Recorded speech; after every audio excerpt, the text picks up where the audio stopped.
बिस्मिल्लाहिर्रहमानिर्रहीम। अस्सलाम वालेकुम नाज़रीन, आप यूट्यूब चैनल देख रहे हैं। मैं इमरान खान। आज की सबसे बड़ी खबर, और मैंने ये बहुत पहले से आपको बताया था, हम इसके ऊपर वक्तन फ़वक्तन बात करते रहे हैं कि खैबर पख्तूनख्वा में एक बड़ा जरगा होने जा रहा है।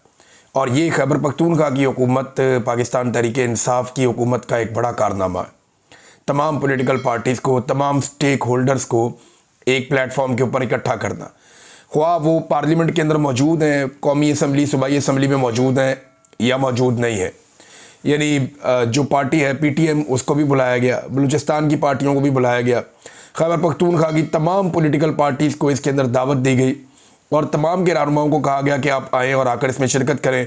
मीडिया के नुमाइंदगान को बुलाया गया। यहाँ पे जो है वो बहुत सारे मशरान हैं, वो भी आए हैं, दीगर स्टेक होल्डर्स भी आए हैं, जो कानूनी दिमाग हैं वो भी इसका हिस्सा बने हैं और सबको बात करने का मौका मिला। कई घंटे तक ये जरगा चला और इस जरगे के बाद अब एक मुश्तरका एलामिया जारी किया जाएगा। जब मुश्तरका एलामिया आएगा तो वो तफसीलात मैं आपको बताऊंगा। लेकिन अच्छी बात क्या है, इस जरगे में एक यकजहती और एक भाईचारा देखने को मिला। यानी जो एक पाकिस्तान के अंदर फुकदान है ना, एक मुश्तरका सोच का, इकट्ठे होने का, वो हमें लगा कि यहाँ पे कंपनसेट हो रहा है। यानी जो मिलिट्री एस्टेब्लिशमेंट की एक पॉलिसी है कि हमेशा इनको डिवाइड करो फिर इनको रूल करो, यानी इनको आपस में लड़ाओ, इनको आपस में लड़ा के एक दूसरे का दुश्मन बना के तो इनके इख्तलाफात का फ़ायदा उठाकर अपने इक़्तिदार का रास्ता निकालो। ये मिलिट्री एस्टेब्लिशमेंट का तरीक़ाकार है। लेकिन पाकिस्तान तहरीक-ए-इंसाफ ने बदतरीन फस्तायत झेलने के बावजूद वो 25,000 बंदा इस पॉलिटिकल पार्टी का जेलों में डाल दिया। दर्जनों बंदे इस पॉलिटिकल पार्टी के कत्ल कर दिए गए, सरेआम कत्लेआम हुआ इस पॉलिटिकल पार्टी का। बेशुमार अभी जेलों में पड़े हुए हैं, लीडरशिप सारी की सारी जेलों में पड़ी हुई है। रोज़ाना इसके खिलाफ साजिश होती है, लेकिन इसके बावजूद आफरीन है इस पॉलिटिकल पार्टी को कि इसने तमाम पॉलिटिकल स्टेक होल्डर्स को बड़े दिल से इकट्ठा किया, सियासी और गैर सियासी तमाम स्टेक होल्डर्स को इकट्ठा किया और एक प्लेटफॉर्म के ऊपर लाकर बिठाया। और ना सिर्फ बिठाया बल्कि इज्जत के साथ बिठाया। मैं मनादिर देख रहा था कि पुलिस की जानिब से आने वाले मेहमानों के ऑनर में सलामी दी जा रही थी। बाकायदा पुलिस का बैंड वहाँ पे मौजूद था। जो भी वफद पहुँचता था उसको पहले एक स्टेज पर ले जाते थे, वहाँ पे उन्हें सलामी दी जाती थी, गार्ड ऑफ ऑनर दिया जाता था। उसके बाद उन्हें ले जाकर जो है वो जरगा वाले हॉल में बिठाया जाता था। ऐसे शानदार इंतजाम किए गए, ऐसी इज्जत अफजाई की गई है। सारी पॉलिटिकल पार्टीज ने सबसे वहाँ पे बात की और जो स्टेज सेक्रेटरी थे वो मुस्लिम लीग नून के थे। आप अंदाज़ा कीजिए, क्या ये मुमकिन है कि मरियम नवाज़ एक प्रोग्राम करे लाहौर में और स्टेज सेक्रेटरी जो है वो पाकिस्तान तहरीक-ए-इंसाफ के बंदे को लाकर बना दिया जाए? कभी नहीं हो सकता। या मुराद अली शाह करे वहाँ पे सिंध के अंदर और PTI को, वो तो PTI का झंडा ही नहीं उठाने देते, बात ही नहीं करने देते। और एक और अच्छी चीज़ ये है कि तमाम की तस्वीरें लगाई गई हैं इस जरगे के मेन पेज के ऊपर। जो इसका बड़ा पोस्टर है, जो बैनर्स हैं इसके, उसके ऊपर तमाम पॉलिटिकल पार्टीज या स्टेक होल्डर हैं, मैक्सिमम की तस्वीरें लगाई गई हैं और कहीं पे भी इमरान खान की फ़ोटो नहीं लगाई गई। यानी ये सारा मामला पॉलिटिकल नहीं था, ये सारा का सारा मामला पाकिस्तान के लिए था और पाकिस्तान के सारे स्टेक होल्डर्स को इकट्ठा करना था। अब एलामिया क्या आता है वो मैं आपको बाद में बताता हूँ, मुश्तरका एलामिया होगा। लेकिन वहाँ से आवाज़ें किस तरह की आई, यानी ANP के इफ्तिखार अहमद साहब ने कहा जी कि थोड़ा 5 मिनट वक़्त कम है, मुझे ज़्यादा वक़्त चाहिए, तो उन्हें ज़्यादा वक़्त दिया गया कि आप ज़्यादा वक्त बात करें। सब ने अपने दिल की बातें की और ज़्यादातर जो मुकर्रीन हैं उन्होंने ऑपरेशन की हमायत नहीं की। उन्होंने कहा जी ऑपरेशन नहीं होना चाहिए, बड़ी ज़्यादती है। और जो चीज़ ज़्यादा उठाई गई वो ये कि हमारे साथ सौतेलों जैसा सलूक किया जा रहा है। खैबर पख्तूनख्वा की पॉलिटिकल पार्टियों की अक्सरियत ने यह बात की है। मिसाल के तौर पर जमात इस्लामी के सराजुल हक हैं, उन्होंने कहा जी कश्मीर में मैं गया तो मैंने देखा कि लोगों के घरों के इर्द गिर्द 4 दीवारी नहीं है। तो मैंने कहा जी यहाँ इतना अमन कैसे है? तो वहाँ लोगों ने कहा कि जी यहाँ मादनियात नहीं है ना, तो इसलिए अमन है। ये सराजुल हक साहब ने बताया। फिर उन्होंने ये भी बताया कि पाकिस्तान और अफ़गानिस्तान या हम लोग और अफ़गानिस्तान एक खित्ता, एक ज़बान, एक मज़हब, एक कल्चर है। हमें आपस में लड़ाना इंडिया और अमेरिका की ख्वाहिश है। प्रोफेसर इब्राहिम साहब थे, उन्होंने कहा जी बार बार हमारे ऊपर ऑपरेशन किए गए, कभी भी कामयाबी नहीं हुई, अभी भी बदअमनी है।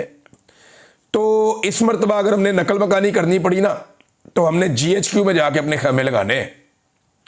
फिर यह भी बताया गया कि जो लोग 2008 8 और उसके आसपास के टाइम में जो लोग नकल मकानी कर गए थे वो अभी तक अपने घरों को वापस नहीं आ सके। इतना जुल्म खैबर पख्तूनख्वा में लोगों के साथ हुआ।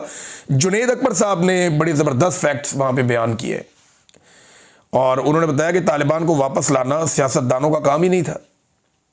एक इन कैमरा ब्रीफिंग को उन्होंने ओपन कर दिया।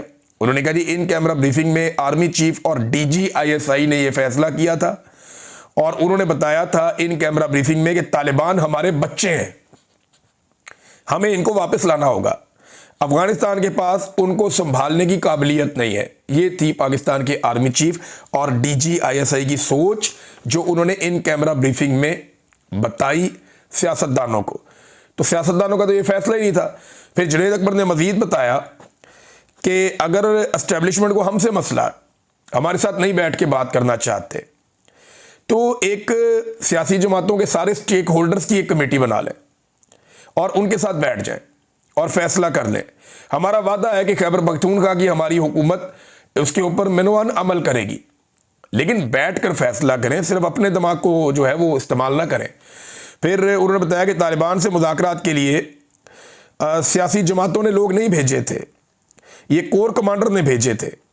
हमारे हज़ारों शोहदा हैं जिनको ना तो झंडा मिलता है, ना ही उन्हें शहीद कहा जाता है और ना ही उन्हें कोई पैकेज मिलता है।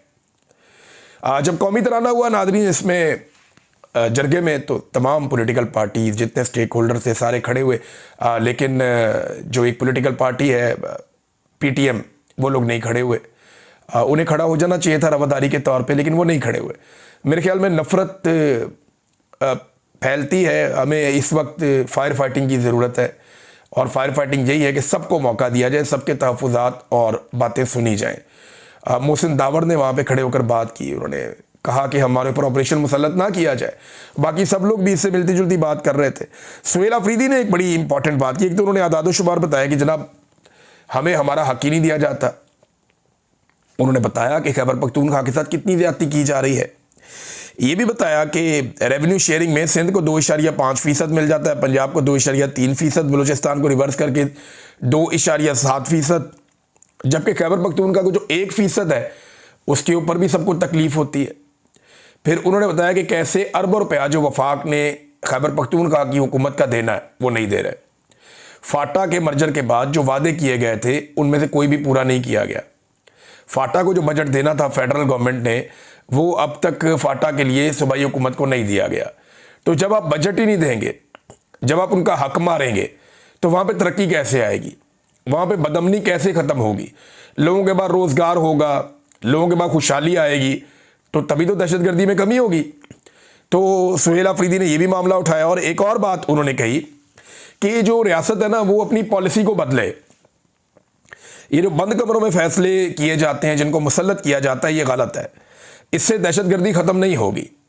बंद कमरों से निकलकर सियासतदानों से भी मुशावरत की जाए और आप अकेले अक्लमंद नहीं हैं और सियासतदानों को भी अक्लमंद समझा जाए और हमारे साथ मिलकर बैठकर जो है वो पॉलिसी बनाई जाए। इस तरीके से ना किया जाए। ये बहुत सारी और चीज़ें हैं, बहुत सारी और बातें हैं, लेकिन यह है कि बड़ा हौसला अफजा एक जरगा था जिसमें सबकी नुमाइंदगी थी। तो खैबर पख्तूनख्वा की हुकूमत और खैबर पख्तूनख्वा के लोग मुबारकबाद के मुस्तहिक हैं कि कम से कम ये लोग इकट्ठे बैठे और इन्होंने अमन के लिए आवाज़ उठाई और इनका जो एलामिया आएगा वो अब भेजा जाएगा तमाम स्टेक होल्डर्स को, एस्टेब्लिशमेंट को भी, ताकि आइंदा के लिए उस पर अमल दरामद किया जाए और अमन के रास्ते पे सब लोग चलें।